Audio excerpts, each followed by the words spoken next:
As a trained serial killer, Dexter Morgan had several victims that he outmaneuvered with ease. But every season came with a villain that gave him a run for his money, so let's examine every major villain Dexter faced throughout the years, starting with one of the most well-known, Brian Moser. Brian Moser had a close connection with Dexter. He was Dexter's biological brother, and they had both been present when their mother, Laura Moser, was killed and chopped into pieces by a bloodthirsty cartel that was operating in Miami at the time. They both experienced dark urges as a result of that tragedy. However, Brian and Dexter would go on to have very different upbringings. After a series of violent outbursts, Brian was separated from Dexter, who was adopted by Harry Morgan. Harry was the cop who was partially responsible for Laura's death. She was his criminal informant, and he had an affair with her and put her in harm's way for the benefit of his own case. But Brian was sent away to find another home after he tried to kill a young baby Deb for being too noisy. Shut up. Horrified and convinced they were out of their depth in caring for Brian, Harry and his wife Doris decided that they couldn't adopt him. Brian was tormented by the separation from Dexter and would develop a deep obsession with reuniting with his brother, and also sought revenge on the people who kept them apart as children. Starting with his therapist, Brian began a killing spree, targeting his old medical providers as well as the children who bullied him in the foster homes he was sent to. Because of the lower social status of the first victims found in this case, the murders were said to have no humans involved, earning the perpetrator the moniker of the NHI killer. But no one knew it was Brian for a while. Eventually, his almost foster father Harry discovered the link between Brian and the victims, but he kept it to himself to protect Dexter from having his traumatic history exposed. Eventually, Harry did try to bring Brian in, but he was overpowered by the killer when they came face to face, and Brian was able to escape. He was very adamant that he would not go to jail, but he did decide to abandon his pursuit of meeting Dexter. Brian realized that his long-lost brother would have a happier life if it continued uninterrupted. Unfortunately, following Harry's death, Brian would renege on his agreement to leave Dexter alone. He began hunting prostitutes, cutting them into pieces, and leaving them around Miami in places from Dexter's childhood. Desperate to refresh his brother's memory of their past, Brian broke into Dexter's apartment, left him clues, and went through his photos to discover information about their time apart as children. He stalked Dexter with extreme precision and even dated his sister Deb just so he could get closer to him without revealing his true identity outright. Brian had begun going under a false name, Rudy Cooper, most likely to prevent anyone from connecting him to the NHI kills he got away with so long ago. As Rudy during his courtship with Deborah, Brian made her fall in love and eventually faked an engagement to kidnap her. I love you. He brought her back to a kill room that he made especially for Dexter. He wanted Dexter to kill his foster sister to rebuff what he saw as a fake family. He wanted his brother all to himself, it would seem, but Dexter truly cared for Deb, so even after Brian was able to jog his memory and had Deb all prepared on the kill table to die, Dexter couldn't do it. He fought Brian off, saved Deb with the help of Miami Metro, and tricked Brian into breaking into his house where he predicted his brother would try to kill Deborah one last time. And that would be Brian's undoing. The resentment he felt towards Dexter's foster family led him to try to kill Deb, and Dexter couldn't let that happen. He strapped his older brother to a table and slit his throat, thus ending the demented tale of Brian Biney Moser. Perhaps Dexter thought he could get back to his old practiced life after closing that chapter, but his troubles only increased when Sergeant Dokes started tailing him next. Dexter's relationship with Lila West was intense, manipulative, and ultimately deadly. At the start of season 2, Dexter had already painted himself into a corner. You give me a fucking creep, you know that, Dexter? Yeah, I know.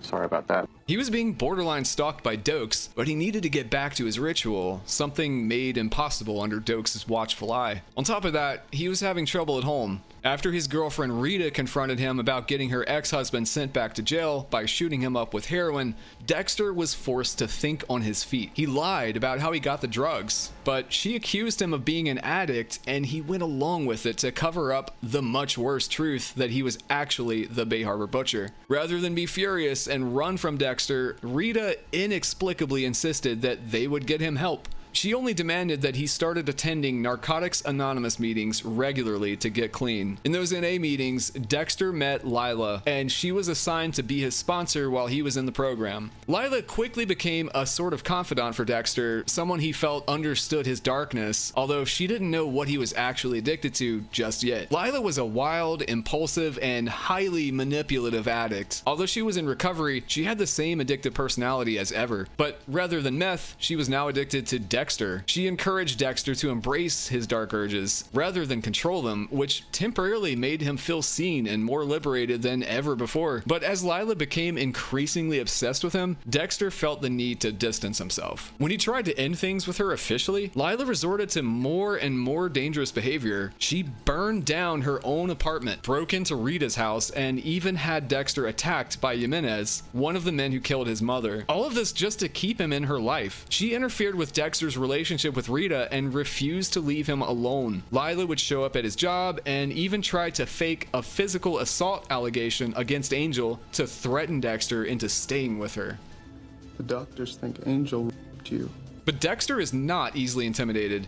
He threatened Lila's life and urged her to stay away from him, Angel, Rita, and the kids, and went on with his life as if she didn't exist. Lila wouldn't take that lying down. She broke into Dexter's car one day and stole his GPS system to figure out where he had been going. She tracked his location to the woods where Dexter had recently trapped Sergeant Dokes in a cage. Dokes was on to Dexter.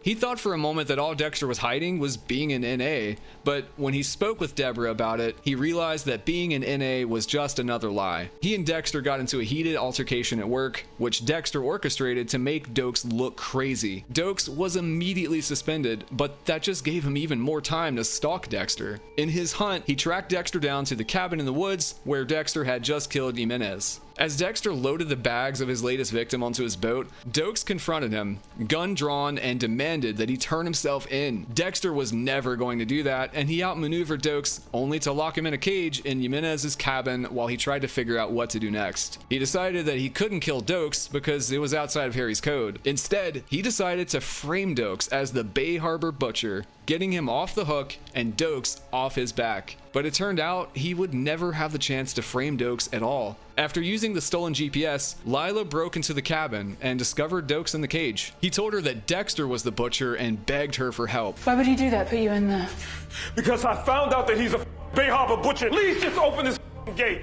But Lila was still obsessed with Dexter and she didn't want him to go to jail. So she returned to her old arsonist ways. She turned on the stove and then the gas with Dokes still trapped in the cabin. He was blown to bits in less than a minute as he struggled to get out. He probably died almost instantly. She hoped that this would bring Dexter back to her in gratitude if he ever found out, but that wouldn't be possible. Deborah had set immigration after Lila and knew her true identity. She knew that Lila was in Miami on an expired visa and used that fact to run her out of town. After Lila killed Dokes to protect Dexter, Dexter realized she's an uncontrollable and extremely dangerous liability to himself and everyone around him. He eventually tracked Lila down in Paris, where he killed her for what she had done to Dokes and for kidnapping Rita's children. He stabbed her swiftly in the chest, finally ending her toxic influence in his life. Lila represented a seductive but destructive force. She was someone who claimed to accept Dexter fully, but in the end she just threatened everything he cared about to benefit herself. Her behavior, most importantly killing Dokes, served as a cautionary tale for what Dexter could end up as if he didn't abide by his code. Without it, he would be a selfish, more manipulative murderer who would kill without rhyme or reason, hurting dozens of innocent people in the process. With Dokes no longer a threat, Dexter went back to his old ritual, hunting, vetting, and then killing murderers of the innocent. As the season kicked off,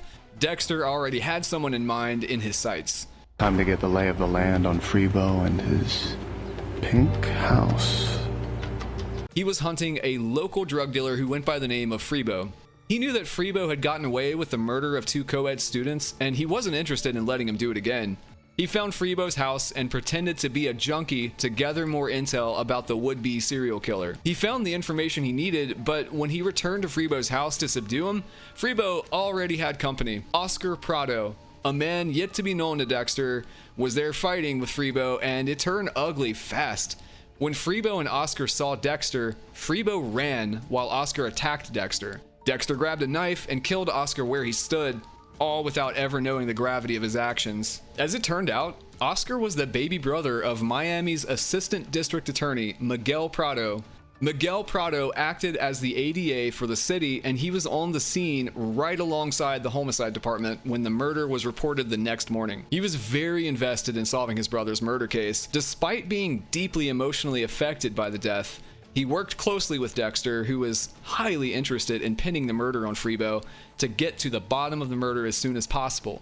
After he and his other family members grew annoyed with how long it was taking Miami Metro Homicide Department to find Freebo, Miguel tried to take matters into his own hands. He tracked Freebo down on his own and went into the apartment he was hiding in with a loaded gun. He planned to kill Freebo. What he didn't know yet was that Dexter already killed the man. Dexter had dragged Freebo out to a shed on the property, wrapped him in plastic, and stabbed him, all after confronting him about his innocent victims. Just as he finished up the kill, Dexter heard a gate open and slam shut. He went out and realized that Miguel was there. Miguel was surprised to see Dexter, especially with bloody hands and wielding a knife. Dexter! Is that you? Dexter lied and claimed that he killed Freebo in self-defense. Miguel was eternally grateful and felt his brother had been avenged finally. From then, he would not allow Dexter to shake him. Dexter doesn't usually make connections with other people, and he didn't want to start one with Miguel. After all, he was a serial killer. Miguel was the district attorney, and Dexter had killed his brother. But Miguel never let Dexter get too far out of his sight. He eventually deduced that Dexter had killed before, figured out why he killed, and decided he wanted to do the same. He made it seem that he would also only kill extrajudicially when criminals slipped through the cracks, but that was far from the truth. Miguel started his killing of innocents with his work rival, Ellen Wolf. She was an opposing attorney and someone who Miguel thought helped murderers go free. More importantly, though, she had embarrassed him in court a number of times, and he wanted her gone. He just sent an innocent man to prison for 20 years. Ugh. He should be ashamed of himself. So he killed her one night and disposed of her body in the manner that Dexter taught him to. He buried her beneath an existing grave in a cemetery where people would be less likely to be surprised by seeing a dead body. But Dexter put it all together before the grave could be filled and called it in. Ellen's body was discovered not too long after she'd gone missing, and Dexter revealed to Miguel that if he was going to kill innocent people, he was going to be taken down. But Miguel didn't think he needed to answer to the law, Dexter, or anyone else. He thinks he's untouchable. He's not. It's time he learned that. He decided to target another innocent, Lieutenant Maria LaGuerta, as she became increasingly close to discovering that he killed Ellen. Not only that, but Dexter thought to test the evidence from the night Freebo was killed and discovered that Miguel had tricked him into believing they had a mutually assured destruction in the form of Freebo's blood being on his shirt. But it wasn't Freebo's blood at all. It was Cal's blood. When he figured that out and learned that Miguel was targeting Maria, Dexter knew he had to put Miguel down. He was able to get Miguel on his table, and the rest was history. He strangled his only friend and left him in a field for the police to find. The conclusion to their journey together underscored the idea that Dexter had to be alone. Although he craved to be understood by another person, it never worked out. Every time he got close to someone, innocent people got hurt. A fact that couldn't be any more clear than after this encounter with Arthur Mitchell.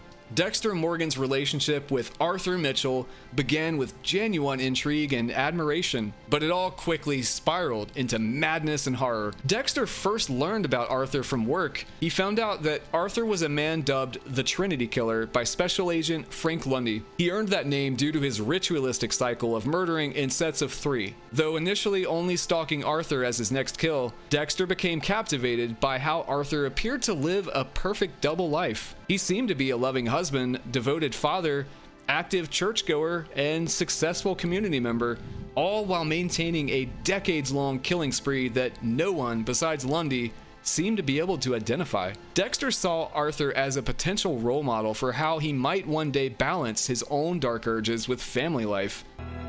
And I have so much to learn.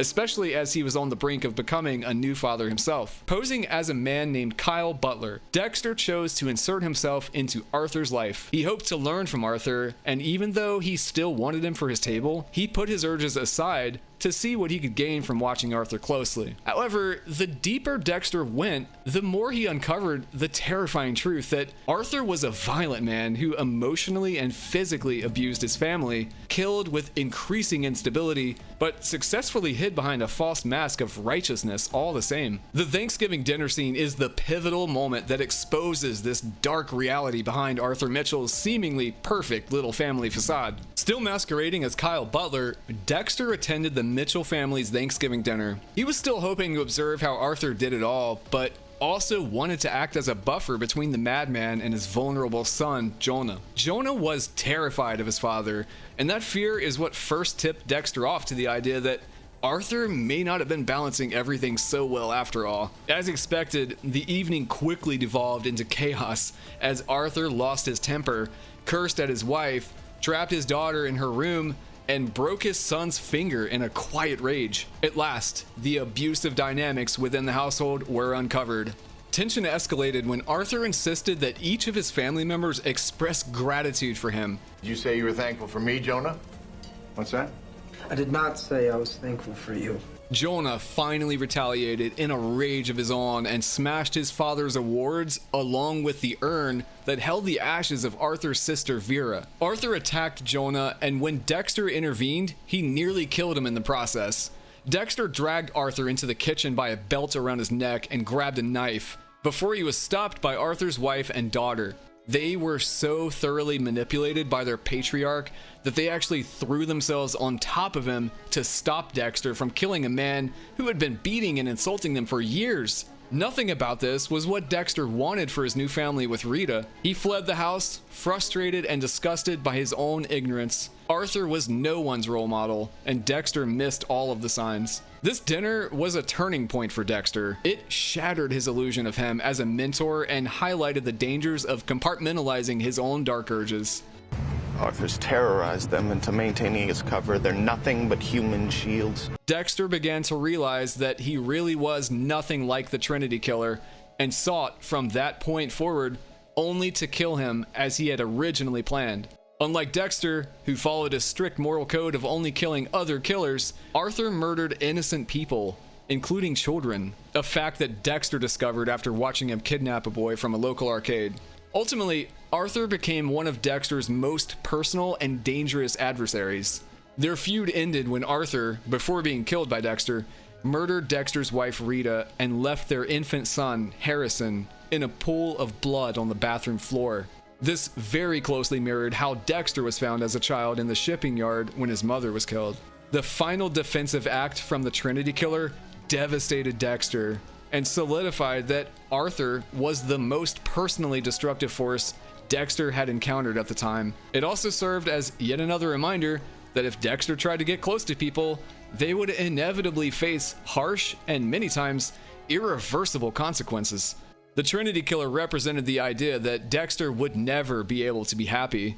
At some point, he would have to embrace being alone. Unlike most seasons, the 5th season of Dexter doesn't begin with him hunting a new victim. In this installment, he was still reeling from the death of his wife Rita at the hands of the Trinity Killer, but having already killed Trinity, there was no way to get retribution for his wife's murder. He had to move on. The major villain in this season was Jordan Chase, a manipulative self-help guru whose real identity was far more sinister than his equally intimidating public persona. Charismatic and influential, Jordan presented himself as a life coach who promoted self-empowerment through a shallow mantra, "Take it." But behind this facade, he was the ringleader of a brutal group of men who were guilty of the abduction, rape, torture, and murder of several women. Though he never actually committed the acts of violence himself, it's profoundly distasteful. Never had to do anything before. Now I have no choice. I can't leave any witnesses. Jordan was the person who encouraged and justified the crimes the gang committed. This made him particularly more dangerous than all the others. His ability to not only blend into, but also influence society and manipulate those around him made him a significantly more frightening adversary than those he commanded. Not only that, but one that was hard to pin down. His high-powered attorneys and the chokehold he had on the other members of the gang protected Jordan from facing consequences for a very long time. But being on Dexter's radar eliminated these protections. After teaming up with Lumen Pierce, the woman meant to be their latest victim. Would you do me a favor? What? Stop talking.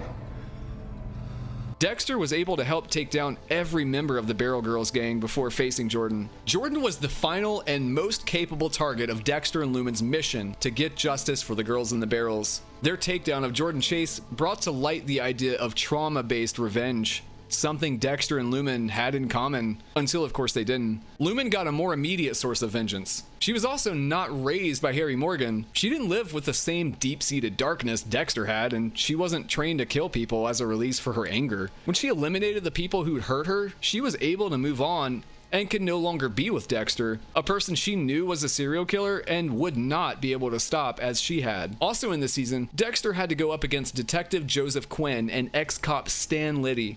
You got a name? Dexter Morgan. The kind of name is Dexter?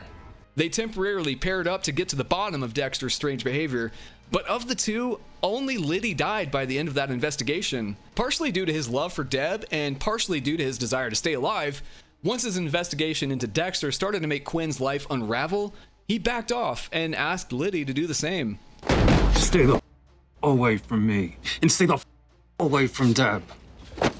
But Liddy wouldn't. He kidnapped Dexter in a desperate attempt to get his job back and play the hero. But as usual, his proximity to Dexter's truth led to his own death, while Dexter walked away unscathed. Though not the big bad of the season, Stan Liddy was a major obstacle for Dexter, and there was no chance he was going to live long after he decided to keep digging into Dexter's business. No doubt Dexter had his work cut out for him with the BGG and Liddy, but it was nothing like what he and the Miami Metro team would face in the coming season. The major antagonist in Dexter Season 6 is seemingly a duo known as the Doomsday Killers, or the DDK. Composed of Professor James Geller and his former student, Travis Marshall, the two sought out to bring about the end of the world in a giant religious movement consisting of several individual acts of murder. At first, the pair appear to be working together to carry out a string of gruesome, biblically inspired murders based on apocalyptic imagery from the Book of Revelation. The victims were killed and displayed in elaborate tableaux meant to signal the coming of end times. These murders were meticulously staged and symbolic, reflecting a fanatical belief in divine judgment and spiritual cleansing of the earth. James Geller, introduced as a well-known but disgraced professor of religious studies, was thought to have gone underground years before the events of this season. His student, Travis Marshall, portrayed as a deeply conflicted and submissive person, seemed to be acting under Geller's direction. He often came off as remorseful or disturbed by the killings, though he saw them as necessary per Geller's instruction. As the season progresses, however, the major twist that Geller had been dead for years is revealed. You killed me, Travis. Travis was hallucinating Geller the entire time. In reality, Travis committed all of the murders on his own. He had used his imagined version of Geller as a sort of psychological coping mechanism to justify his horrific actions and externalize the guilt he felt over killing innocent people, including his own sister. He was deeply disturbed. This revelation showed Travis as the true big bad of the season. He was a man whose descent into religious delusion transformed him into a full-fledged serial killer. His motivations clearly stemmed from a warped sense of some divine mission, and his madness made him unpredictable to even Dexter and the Miami Metro Homicide Department. Travis lacked any moral restraint and targeted the innocent solely in pursuit of his deranged apocalyptic visions. The season ends after Travis kidnapped Dexter's infant son, Harrison, with the intent to use him as a human sacrifice during an eclipse. Dexter is able to stop him, get Travis on his table, and kill him. But the season ended with a major cliffhanger. Deb walked in on Dexter as he killed Travis that night. And with that, his sister, who was also the lieutenant of homicide, witnessing him commit murder, nothing would ever be the same. In the 7th season, Isaac Serko is the big bad Dexter faced off against. Isaac was a powerful figure within the Ukrainian Koshka Brotherhood. He had no knowledge of or interest in Dexter initially, but after Dexter eliminated someone Isaac cared about, he was squarely in the Mafia man's sights. Isaac arrives in Miami only after the mysterious disappearance of Victor Baskov. Victor was killed by Dexter as he tried to flee Miami to avoid being arrested for murder. Victor killed Mike Anderson, a member of Miami Metro Homicide, as well as a young woman named Kaja Soroka. He may have killed even more than those two. Victor was described as reckless and a hothead throughout the season by all who knew him. Victor was impulsive, yes. He did a stupid thing, yes. But he was one of us. Initially, the Koshkas aren't sure if Victor ran off or if he was killed, but Isaac seems sure. He knows that Victor would have reached out to him in a timely fashion if he were safe. Isaac didn't buy the idea that Victor fled with little more than the shirt on his back. He is able to track Victor's last known location and follows that trail all the way to Dexter's boat. Is this your boat? Yeah, this is my boat. That's why I'm on it. There, Isaac found collateral damage in the form of Lewis Green. Lewis and Dexter had an ongoing beef, but as usual, Dexter was not going to be the one to lose. He was in the process of handling his issues with Lewis, and he was winning. Dexter got Lewis fired from his job with the department and made Lewis's girlfriend leave him by exposing him for the liar he was. In retaliation, Lewis planned to ruin Dexter's boat, and that is where Isaac found and killed him. Why? Well, while Isaac's initial mission was to avenge Victor's death, what began as a standard vendetta gradually transformed into a personal crusade fueled by Isaac's profound grief. It turned out that Isaac and Victor were romantically involved in a relationship Isaac kept hidden due to the Brotherhood's intolerance of homosexuality. I thought I'd feel comfortable in a gay bar. Unlike many of Dexter's previous enemies, Isaac was calm, intelligent, and deliberate. He was so skilled that he often stayed several steps ahead of anyone who came against him. Rather than relying solely on brute force, Isaac engaged Dexter in psychological warfare as well as eventually recognized Dex as a kindred spirit. They were both killers who functioned within a very broken moral code. Their confrontations were very personal, not only because Isaac was physically threatening, but also because of the underlying respect they felt for the challenges each other battled in their own work. Throughout the season, Isaac's character became increasingly tragic as his desperation grew. His relentless pursuit of vengeance was revealed to be less about loyalty to the mob and more about his love for Victor and how lost he was with him gone. What did you do to the man who murdered your spouse? Nothing you wouldn't have done. This vulnerability isolated him from his own organization, leading them to eventually betray Isaac in order to stop him from interrupting their cash flow. In the end, Isaac's downfall came not by Dexter's own hand, but through the crumbling of his power and alliance with the Brotherhood. He was tracked down by a hitman that the Koshkas hired and shot after helping Dexter with one final kill. His death was incredibly somber, with even Dexter mourning him, knowing that the two of them were not so different despite their initial feud. Isaac Soroka was cemented as one of the series' most layered and humanized rivals. He, much like Dexter, was driven not just by a craving for violence, but by heartbreak and a longing that was never to be answered. Oliver Saxon, also known as the Brain Surgeon, was the big bad of Season 8. Initially, Saxon was introduced as an unknown serial killer who removed pieces of his victims' brains for seemingly no reason. He was eventually revealed to be Daniel Vogel, the son of Dr. Evelyn Vogel. Dr. Vogel was a neuropsychiatrist, a colleague of the department, and a woman who knew Harry Morgan personally. She helped Harry formulate Dexter's code and was interested in doing the same for other people she diagnosed as psychopaths. Oliver's true identity remained a mystery for most of the season. In the meantime, the brain surgeon was being investigated by Miami Metro, and suspicion fell on various individuals, mostly consisting of Dr. Evelyn Vogel's former patients. It turns out that it actually was Daniel Vogel. It's a match. Saxon is Vogel's son. Who had faked his own death in a fire and changed his name to Oliver Saxon. Saxon was a dark foil to Dexter. He embodied the traits of a true psychopath without the moral constraints that Dexter suffered from. The season culminated in a tense and personal confrontation between Dexter and Saxon after Saxon shot and mortally wounded Deb. Dexter had left his sister to apprehend Saxon legally, and that is when he shot her. Dexter was trying to escape with his then partner, Hannah McKay, to Argentina so that she could evade prison for crimes of her own, but that's not how the story played out. Oliver was the central villain, but the season introduced other adversaries who added difficulty to Dexter's life. The primary one being Jacob Elway, the owner of a PI company who was Deb's boss for a short spell. They sought bounties for large sums of money through their work. Elway relentlessly pursued Hannah in such a case, and that threatened Dexter's intended family and their future plans. It's not safe with the Elway on the hunt. You need to get out of here.